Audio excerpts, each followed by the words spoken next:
The 1950s were a time of growing prosperity and optimism, despite the emerging threat of nuclear confrontation. I arrived on planet Earth in 1959, having just caught the tailwinds of the baby boom. I was too young to really experience the 60s. I lived out my first decade blissfully unaware of the many environmental issues we humans were already creating. But I do have a powerful memory from my childhood. On July 20th, 1969, my 10th birthday, I sat in front of a small black and white TV and watched those men walk on the moon. It was thrilling. And of course, I saw the images of our planet taken by the astronauts as they orbited the moon. Now, that same summer, my dad got a new job up north in Parry Sound, and my family abandoned its plans to join a commune in St. Mary's. A couple of years later, in the early 1970s, my possibly slightly radical parents did, however, acquire a book called Diet for a Small Planet. And that book was my first exposure to the idea that this world, which seems so massive, was in fact finite. In 1979, I started med school. And as our NOSM students know, the years of medical training are tough. I was anxious, even a bit ticked off that acid rain was killing the lakes of Northern Ontario and that there was a hole in the ozone layer. But I was busy.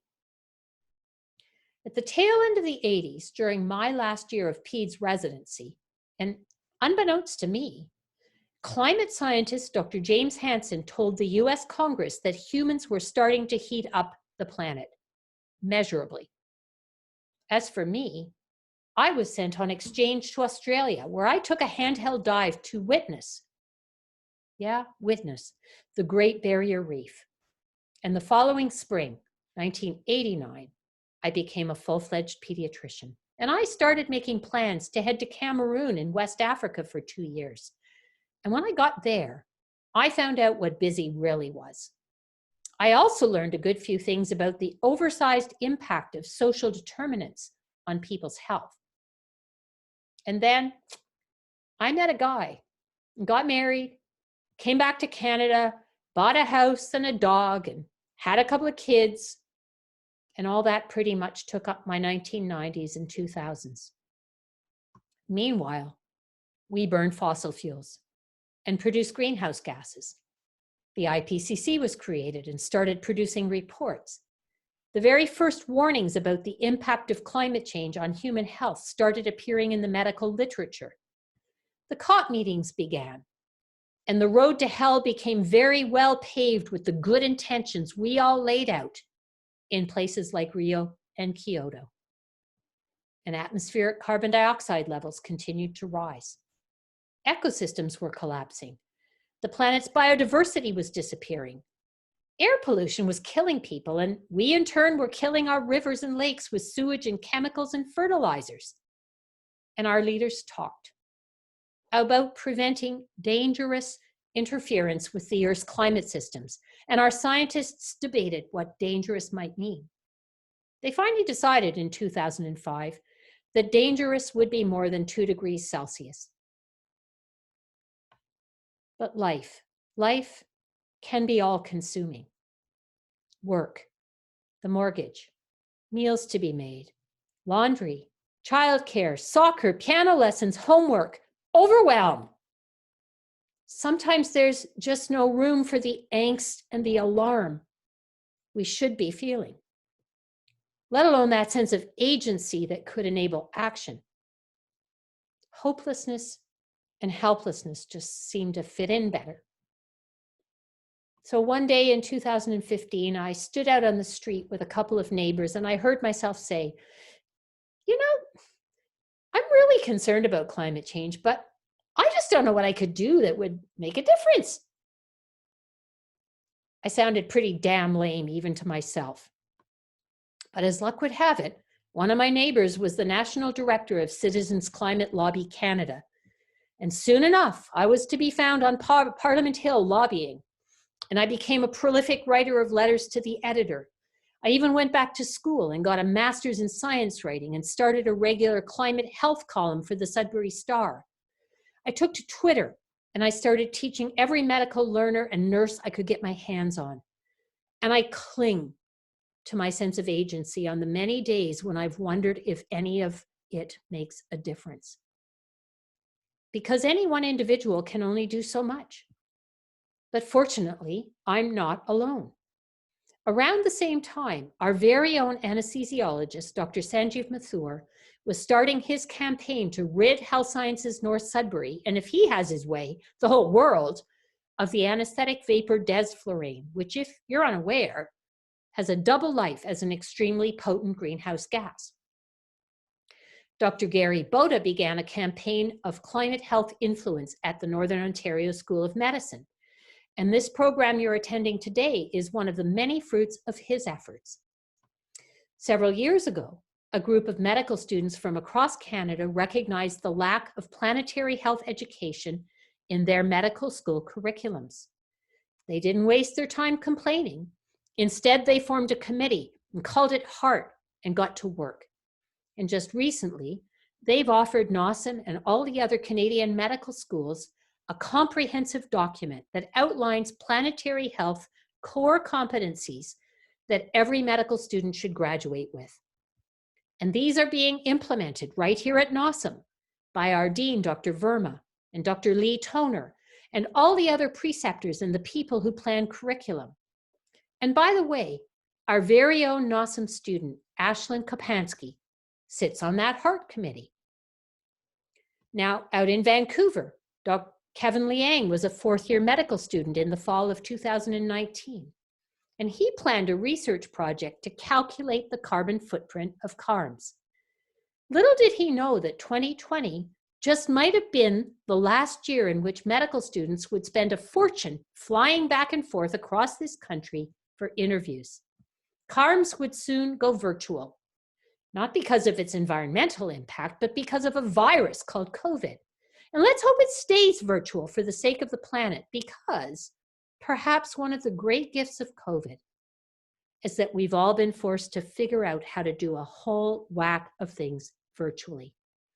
And that is a great lesson for a distributed medical school like NOSM. But let me move on. Dr. Courtney Howard, an emerge physician from Yellowknife, whose house sits on permafrost. Now, she's become an internationally recognized expert on the climate health emergency. She's hugely influential at the Canadian Medical Association and all over the world. And right back here in Sudbury, physiotherapists Shannon and Jim Boland, they cycle to work because it keeps them fit and healthy, because it's good for the planet, and because it gives them joy. Talk about the co-benefits of climate action. And now I'm going to respectfully borrow something from Martin Luther King. I have a dream. I actually do have a dream. And in this dream, the entire health community here in Sudbury, across Canada, and around the world awakens to the health threat of climate change and air pollution, of ecosystem collapse and biodiversity loss, of rising temperatures and melting ice, of fires and heat waves, droughts and rising seas. That all of us, whether we're doctors or nurses or allied health professionals or curriculum experts or health systems administrators, or even lowly first-year medical or nursing students, all of us come to grips with the reality that we and the health systems we work within are complicit and part of the problem. And finally, that we recognize the incredible health opportunities that we ourselves, our own children, and our patients could realize if we stop burning fossil fuels and otherwise wrecking the planet. What if we gave up our hopelessness and helplessness, our ambivalence or our angst, and embraced en masse our agency? Health professionals are amongst the most trusted and influential people on the planet. What differences could we make personally, professionally, and above all, politically.